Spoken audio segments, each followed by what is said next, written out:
WebAssembly targets a massive logistical headache, writing code once and running it anywhere. It provides a universal compilation target, allowing a single binary to deploy to a cloud backend, a web browser, or a localized edge environment. But that portability promise hits a wall at the physical edge. While a server rack has gigabytes of RAM to spare, an IoT microcontroller might only have 64 kilobytes of total memory available to run an entire application. This physical limit directly collides with the WebAssembly specification itself. Memory in WASM is divided into fixed-size pages of exactly 64 kilobytes. The smallest possible allocation a module can request is one full page. On a device with less than 64 kilobytes of total memory, this single-page minimum makes standard deployment impossible. When developers compile modern, high-level languages into WASM, the resulting binaries often exceed these memory limits before the actual program logic even begins. High-level languages offer incredible developer ergonomics, but using these abstractions on bare-metal hardware requires a strategy for managing the physical payload cost. We can measure this cost by looking at the compiled size of a simple Hello World program. Since the logic is negligible, the resulting size reveals the weight of the compilation process itself. This chart tracks the binary size of that identical program across different toolchains. If a developer writes the WebAssembly text format directly by hand, the absolute baseline size of the module is just 153 bytes. Low-level compiled languages introduce a modest penalty. Using C with mscripton pushes the binary to about 12 kilobytes, while rest targets range from 50 to 65 kilobytes. Compiling that same Hello World with the standard Go toolchain inflates the payload to 2.3 megabytes. High-level interpreted languages result in the most extreme growth. Compiling the script through the Python to WASM toolchain produces a binary weighing in at 25.4 megabytes. A 25 megabyte file to print 2 words confirms that the overwhelming majority of a module's size comes from the hidden architectural baggage of the toolchain, not the algorithm it executes. Every WASM module functions as a standalone container, housing both the compiled logic and the specific execution environment required to run it. In a pure mathematical algorithm, compiled logic takes almost zero space, but interact-into-system requires standard libraries for file systems. Even C and Rust inject heavy startup routines. Go requires memory management, embedding the entire garbage collector and scheduler directly into the file. This is why alternative compilers like TinyGo exist. TinyGo reduces the footprint by stripping out the scheduler and utilizing a leaking garbage collector that only allocates memory without ever freeing it. Interpreted languages face a steeper barrier. Because JavaScript and Python evaluate logic dynamically, they cannot be translated into static machine instructions. To run them, the toolchain embeds the entire virtual machine, including parser, object model, and standard distribution, inside the WebAssembly payload. Because the security model isolates code from the host operating system, every language brings its own execution environment. Without a different architectural approach, the resulting binaries remain heavy monoliths. To manage this weight, developers often turn to post-processing tools designed to trim the excess. Utilities like wasm-opt and wasm-strip analyze the compiled module, shaving off unneeded debug metadata or dead code left behind by the compiler. But they act on the margins. The massive JavaScript or Python interpreter passes through the optimization filter completely untouched.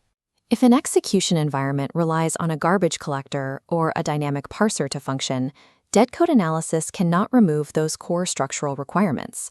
Trimming tools are effective for polishing, but when a runtime is required for execution, engineers must solve the bloat at the structural level. This architectural bottleneck became a critical issue for Shopify. They needed a way for external developers to run custom back-end code on Shopify servers while maintaining extreme system stability. To ensure performance, Shopify imposed hard limits on user code. A WebAssembly module could not exceed 256 kilobytes in size, executing in under 5 milliseconds. While Rust fits these constraints, Shopify's ecosystem is built by web developers who strongly preferred writing their functions in JavaScript. Providing JavaScript support presented a direct conflict. Even optimized JavaScript engines like Quick.js weigh in at a minimum of 800 kilobytes, more than triple Shopify's hard limit. Deploying JavaScript at this scale meant bypassing the standard monolith structure entirely. Native desktop operating systems stay efficient through dynamic linking. Instead of bundling a heavy library into every application, the system stores one shared copy that programs link to at runtime. WebAssembly doesn't natively support as behavior yet, So engineers manipulated the linker to split the JavaScript monolith apart. They isolated the execution engine into a dedicated 1.4 megabyte provider module, preloading and caching this engine directly within their host environment. Developers' JavaScript is compiled into structural bytecode.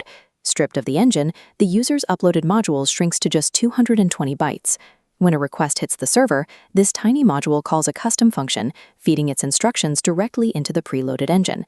This decoupled architecture allows Shopify to deploy performance patches to the engine globally without requiring developers to recompile. Extracting the heavy runtime and installing it on the host environment bypasses the abstraction tax for the end user. Shopify's strategy provides a proprietary workaround for missing native WASM features, but the specification itself is catching up. The WebAssembly Guarded Collection proposal, wasm-gc, is now a standard feature rolling out across major browsers. Previously, modules written in managed languages had to package thousands of lines of code solely to track and free memory inside their own container.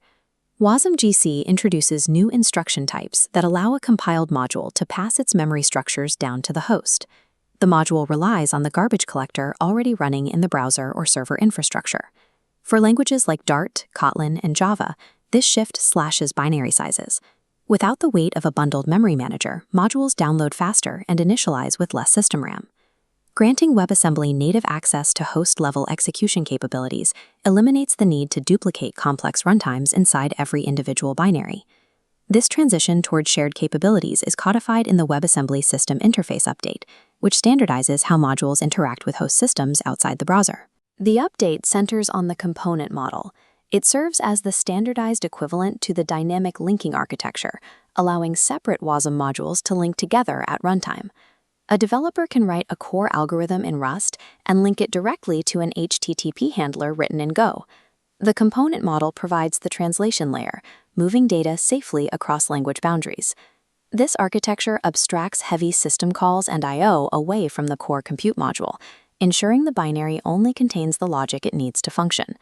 For developers managing extreme flash memory budgets on the edge, this standardized architecture provides a path to use high-level code without overwhelming the hardware with unneeded dependencies.